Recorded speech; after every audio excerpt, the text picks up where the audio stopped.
Welcome to the Predpool channel. Let's hang out and talk about action figures. I'm just a guy who loves to collect action figures of characters I grew up with. Action figure love in every shape and size, bringing back memories, making me feel alive. Action figure love from old to brand new. They're more than toys, our dreams coming true. Searching for rare ones, hunting high and low. Each one tells a story, a tale to show. From superheroes to villains, they're all here. Action figures bringing joy year after year. Hey everyone, welcome back. This is Predpool. Thank you for clicking on my video. Today we're going to be doing something slightly different. We're not going to exactly do a review of the figure itself, although I will be discussing this NECA action figure of a Predator. But I want to concentrate more of the character that this action figure is made from. So we're going to be talking about this Predator, which is named Dachshund, or better known as Broken Tusk. Now, this is my favorite Predator character as far as the lore. And I know many, their favorite might be the Jungle Hunter from the first movie. It could be the City Hunter from the second movie, or, whatever other movie that came afterwards. They may have a favorite from there. For me, my favorite character as far as Predators go is Dachshund, or again known as Broken Tusk.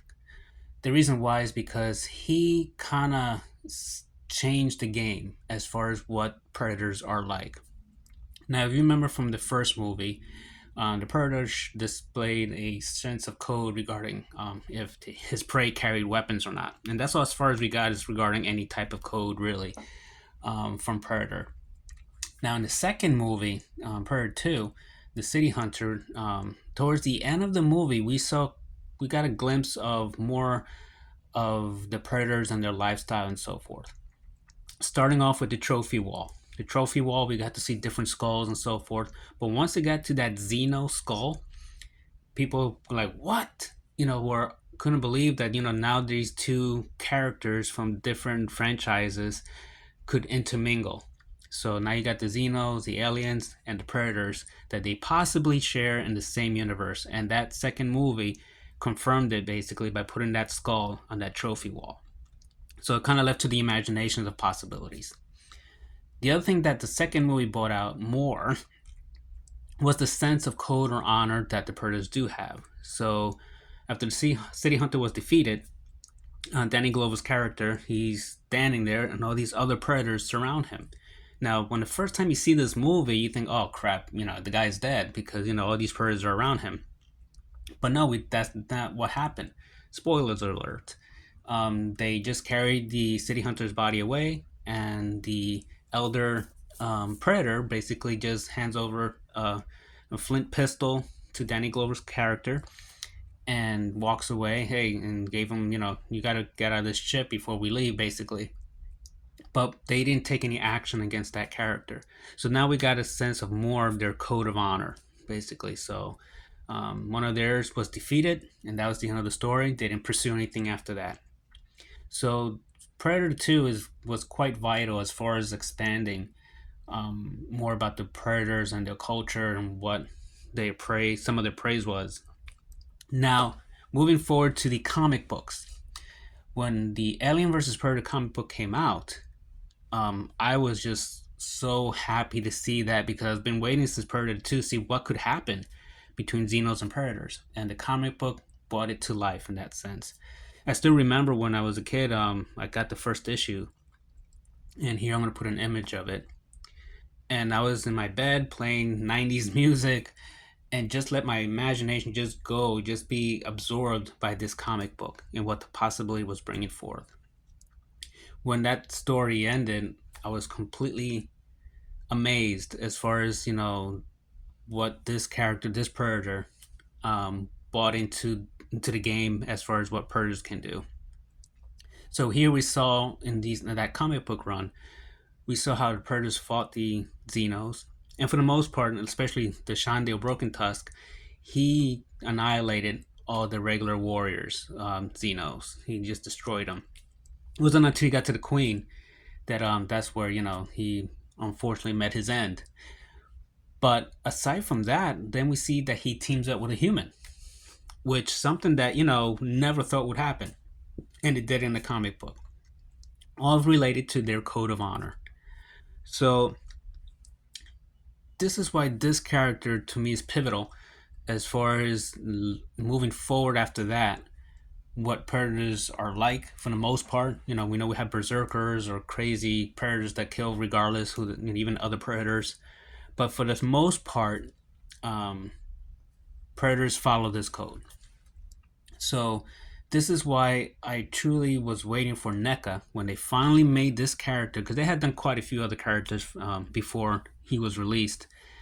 That I'm like, come on, please make Broken Tusk. I need to have Broken Tusk. And they finally did a couple of years ago. And for me, he is my crowning jewel for my collection as far as predators go. He is the character that I really felt, you know, like in the comic book, you kind of like was rooting for him. And during his demise, you're like, oh crap, he died. You know, you felt bad that, you know, that this character was no longer was going to continue.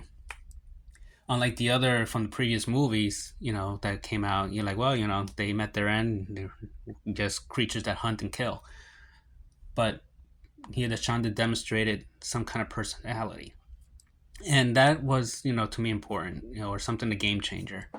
So when NECA released this figure, you know, and they released them, you know, again a couple of years ago, they made as faithful as they could to the character in the comics, down to having a Xeno skull on his chest and put in the symbols that in the comic he had.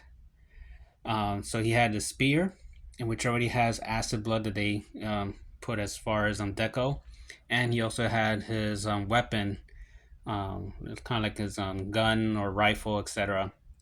that he has, and of course he has his traditional blades on his wrist. So the only thing that I was hoping now in more current years, since they started doing their ultimates and they did the Lost Tribe ultimates, I was hoping that this guy would also get that ultimate version, or, you know, more enhanced version. And the only thing I would say that would be missing from this figure will be an additional head sculpt, in which, you know, shows his Yautja head with the Yautja head with the broken tusk, which is he's known for. Maybe some other accessories from the comics, as far as maybe like some Xeno parts and so forth, just to add more to make it worth more. But I would definitely would like to see a re-release with at least the extra head sculpt. That would truly would finalize as far as having the ultimate version of my favorite character of this license. So what is your favorite Predator? Are you a Predator fan, from whether it be movies, comics, video games? Which one is you say, hey, you know, that's the one that I really have to have in a collection, that's the one that I really follow? For me, as I already mentioned it several times, is Broken Tusk, and for other reasons that I mentioned before. So yeah, just wanted to do this video to express how much I enjoy this character, and maybe hear from you guys what be a favorite NECA Predator or from Hiya Toys, etc., that you may have collected. Please like and subscribe. I hope this you enjoyed this video. It's, again, just for entertainment, just a kind of brief discussion, something I want to share with the community. So, all right, I'll see you guys next time in whatever type of video I do next. All right, talk to you later. Bye.